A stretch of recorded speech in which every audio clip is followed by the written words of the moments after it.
इस वीडियो में हम ट्रांजिस्टर बायसिंग का दूसरा मेथड डिस्कस करेंगे, कलेक्टर फीडबैक बायस, यानी कि कलेक्टर से रेजिस्टेंस को बेस में कनेक्ट करेंगे।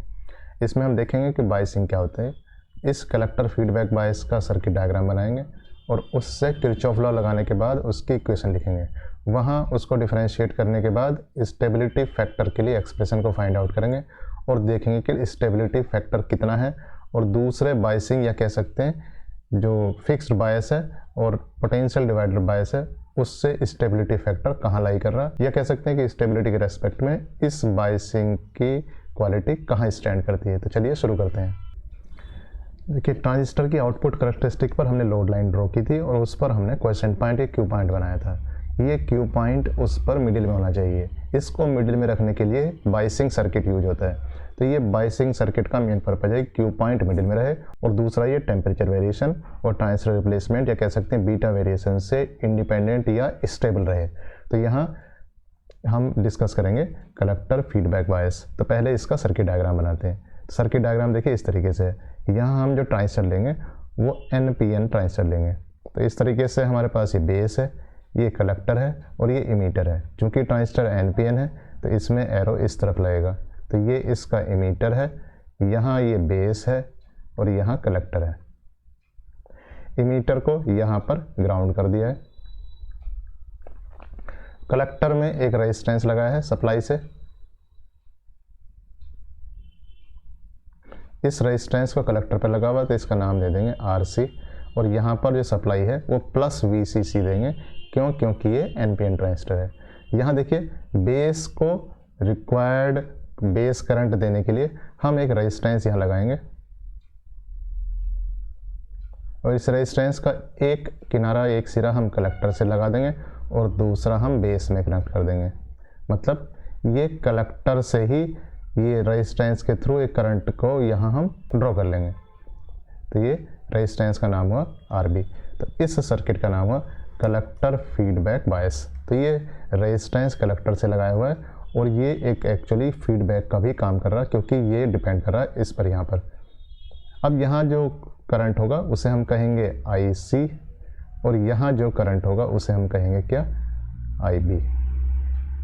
तो अगर मैं इसकी इक्वेशन लिखूं तो अगर मैं ये पाथ चूज करूं यहाँ से ऐसे और इसके थ्रू मैं KVL लगा देता हूँ, किरचॉफ वोल्टेज लॉ। टोटल जो वोल्टेज है वो यहाँ से यहाँ तक, ये जो टोटल वोल्टेज है यहाँ से यहाँ तक, ये है VCC। ये इन सारी इंडिविजुअल वोल्टेज का सम होगा। तो यहाँ देखिए जो मैंने लिखा था अभी IC, ये एक्चुअली कलेक्टर करंट यहाँ पर है IC। तो यहाँ पर जो करंट होगा वो IC प्लस IB होगा, तभी तो बेस करंट इधर चला जाएगा और कलेक्टर करंट इधर होगा। इसका मतलब यहाँ VCC will be equal to IB plus IC RC plus यहाँ इधर आ जाइए। अब ये कितना होगा? IB RB प्लस यहाँ देखिए एक वोल्टेज ड्रॉप होगा किसमें? फॉरवर्ड बायस जंक्शन ड्रॉप या VBE। तो ये इसकी इक्वेशन होगी। इस इक्वेशन को यूज करके हम क्या निकाल सकते हैं? ये RB की वैल्यू हम कैलकुलेट कर सकते हैं। अब देखेंगे stability factor.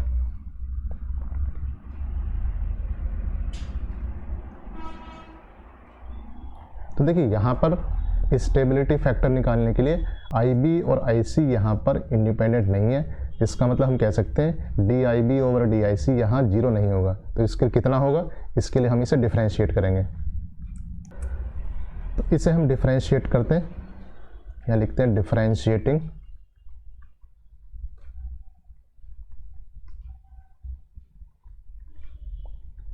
With respect to IC। तो IC के रेस्पेक्ट में डिफरेंशिएट करेंगे तो लेफ्ट हैंड साइड जीरो हो जाएगी और ये हो जाएगी DIB over DIC plus 1 RC plus DIB over DIC RB plus 0। अब देखिए इसका मतलब हुआ DIB ओवर DIC, ये कितना है? एक तो RC है यहाँ पर और एक कितना है? ये है प्लस RB और दूसरा एक फैक्टर बचता RC का प्लस, ये यहाँ आ जाएगा माइनस RC। इसका मतलब क्या हुआ, यहाँ लिख देते हैं DIB ओवर DIC कितना हो जाएगा minus RC over RC plus RB। अब देखिए स्टेबिलिटी फैक्टर का एक्सप्रेशन, स्टेबिलिटी फैक्टर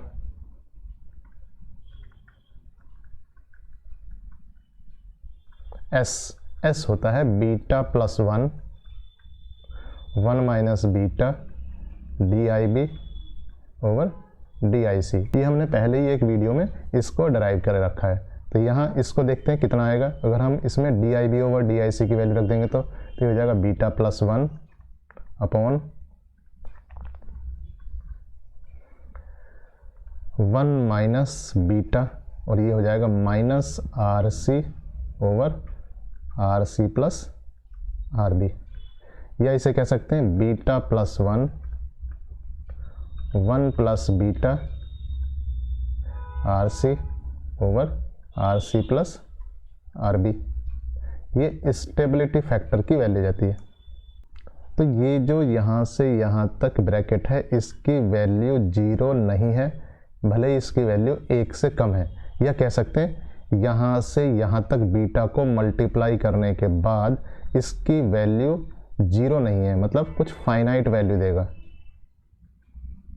ये कुछ ना कुछ फाइनाइट नंबर देगा। तो जब ये फाइनाइट नंबर देगा तो S की वैल्यू बीटा प्लस 1 नहीं होगी बल्कि बीटा प्लस 1 से कम होगी, पहली बात। दूसरी बात, ये वैल्यू, ये फैक्टर कितना है, दूसरी बात ये है कि जो RC upon RC plus RB है ये वैल्यू 1 से कम होगी। अब इसमें देखिए कि अगर मैं इसे बीटा से मल्टीप्लाई कर देता हूँ RC upon RC plus RB को, तो ये वैल्यू बीटा से कम होगी। इसका मतलब ये भी कह सकते हैं कि नीचे वाला जो फैक्टर है वो बीटा प्लस 1 से कम होगा, या इसे मैं कह सकता हूँ कि स्टेबिलिटी की वैल्यू 1 से ज़्यादा होगी। तो यह मैं इसे ऐसे लिख सकता हूँ कि स्टेबिलिटी फैक्टर S कितना है, बीटा प्लस 1 से कम है और S की वैल्यू 1 से ज़्यादा है। स्टेबिलिटी फैक्टर बीटा प्लस 1 किस में था, ये फिक्स्ड बायस में था।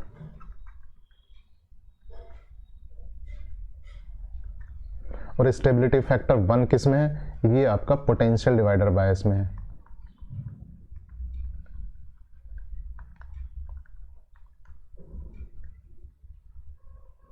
तो हम कह सकते हैं कि बीटा प्लस 1 बीटा की वैल्यू 1 से बहुत ज़्यादा है, तो यहाँ ये फिक्स्ड बायस में ये कह सकते हैं हम लेस स्टेबल है।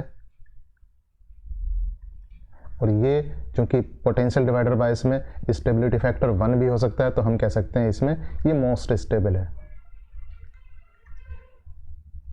इसका मतलब हम इसे, जो हमारे पास अभी है कलेक्टर फीडबैक बायस, इसे हम कहीं ना कहीं इन दोनों के बीच में मान सकते हैं कि ये इससे तो अच्छा है, यानी कि फिक्स बायस से अच्छा सर्किट है, बट जो पोटेंशियल डिवाइडर बायस है उतना अच्छा सर्किट नहीं है। लेकिन फिर भी ये सिंपल सर्किट है बिकॉज ये सर्किट सिंगल रेजिस्टेंस से बना हुआ है। तो इसमें सिर्फ एक ही रेजिस्टेंस की जरूरत पड़ी, तो इसका सर्किट सिंपल है, इसकी तरह फिक्स बायस की तरह, लेकिन फिक्स बायस से अच्छा है बिकॉज ये रेजिस्टेंस फीडबैक का काम कर रहा है, इसलिए ये इससे अच्छा है। तो इस तरीके से हमने यहाँ पर कलेक्टर फीडबैक बायस को डिस्कस किया है। Thank you.